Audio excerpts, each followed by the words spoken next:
made by Vietnamese-speaking people, although Francophone Vietnamese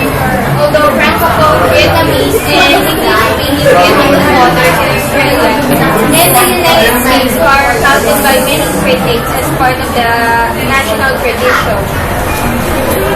For a millennium before the 11th century, Vietnam was dominated by China, and as a result, much of the written work during this period was in classical Chinese. Chu Nong, created around the 10th century, allowed writers to compose in Vietnamese using modified Chinese characters. Although regarded as inferior to Chinese, it gradually grew in prestige. It flourished in the 18th century when many notable Vietnamese writers and poets composed their work in Chu Nong.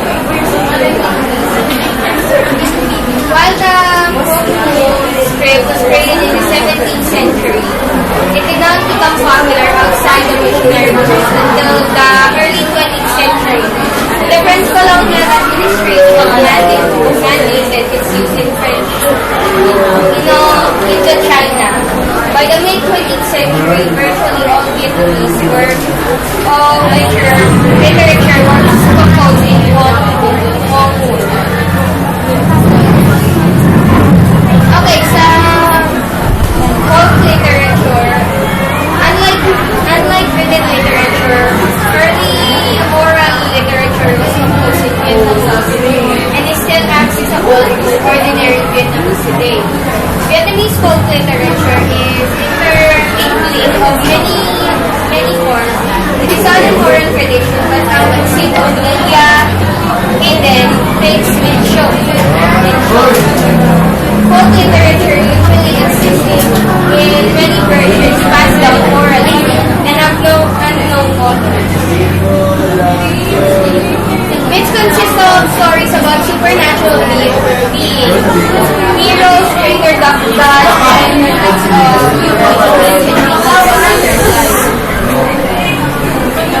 They consist of creation stories about their origin, like the Lang Long Kwan or Angko, and cultural stories like Song King or Mountain Kui King or Water Spirits. Okay, let's learn Vietnamese.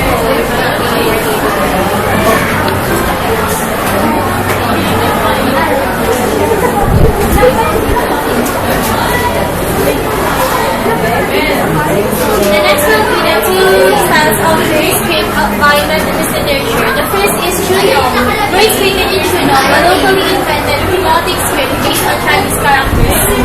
This script was developed when China raided Vietnam. Was developed for writing this book in Vietnamese language from the 13th century onwards, so the oral literature became written literature through Chu Nong.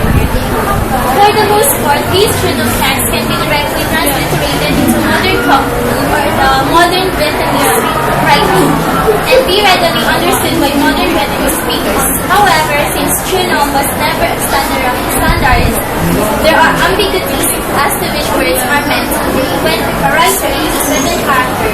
This resulted in many variations when transliterating words in Chu Nong into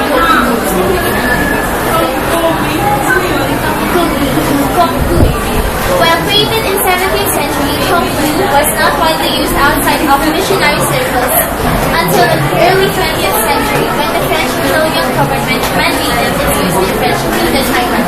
During the early years of the 20th century, many periodicals in Khmer flourished, and their popularity helped popularize Khmer.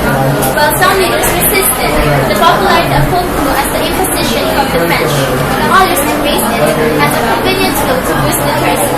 After claiming independence from the French in 1945, Ho Chi Minh's Vietnamese provisional government adopted a policy of increasing literacy. Their efforts were hugely successful as the literacy rate dropped overnight. Now, literary works. Since the given literary work the Hong wasn't found in any of our researches, we just searched up 3 stories. The first story was The Sorrow of War by These were among the Americans of 18 Vietnam War by a North Vietnamese veteran. Although fiction revealed truths to many people inside and outside the war. The main protagonist, Ken, a thinly disguised portrait of the author, is a tortured soul whose sanity is threatened by his brutal experiences during the war. The story begins after the war, with Ken working in an army unit clearing battlefields of rotting corpses. The sights, among them, the Nazi named Forest of Screaming Souls, causing hallucinations and nightmares as his tormented memories of their people. He battles drunkenness and depression, struggling to come to terms with his shattered dreams and loss of youth and innocence. To exercise his demons, Ken begins to write feverishly about his past and present, and tells of generations of Vietnamese damaged with war. The novel's raw honesty and intensity carry the reader, along as the author reveals not only his sorrow but the horrors of war. Bounty fought in war as Lord of the Youth Brigade. Inspired by memories only tend to use his book, initially banned by the government, was a bestseller in Vietnam. The second story is A Paradise on the Vine by Dong Tu Hong. Three women struggle to survive in the savage account of Vietnam's moist Thailand reform of the 1950s and its aftermath. Han, a young woman, tells of hardship, chaos, and disillusionment in Seoul, dividing her family and traveling the knowledge of her mother and family. Forced to leave her village, Han grew up in the Hanoi slums. Now, in the 1980s, he is an exported worker in the Soviet Union, like hundreds of thousands in Vietnamese because of economic growth. In a sad natural text, no happiness can hold. Every life, every dream has its unraveled.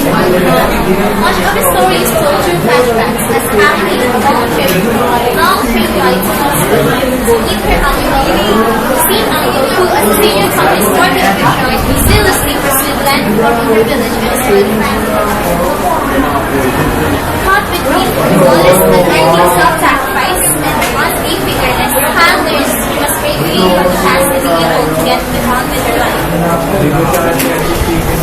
Due to the Communist Party members who fought against the U.S. in the war, has paid heavily for her disenchantment with the regiment. She was expelled from the party and spent time in jail and her books are banned.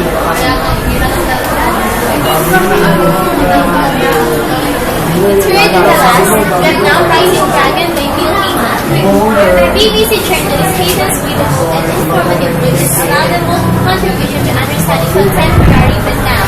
After voting for Vietnam, is able to peel back the layers to reveal political, economic, and social forces at work in a country during a breathtaking period of social change.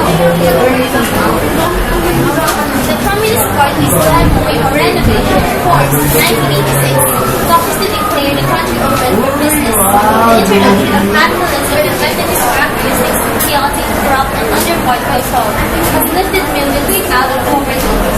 But although the economy has been rapidly freedom set up, the party keeps a tight rein on all aspects of life. Beneath the transformation lurks the paranoid and deeply authoritarian political system. Next. To get rich quick mentality has brought system corruption and environmental degradation. In some areas comparable to the post-US use of Agent Orange during the war, Hayden regrets the discussion of the monstrous war is suppressed under a policy of official forgetting, so as not to upset Hanoi's new friends in Washington. As a result, Vietnamese war veterans are denied a public platform and many are trapped in poisonous rage. He was expelled from Vietnam for reporting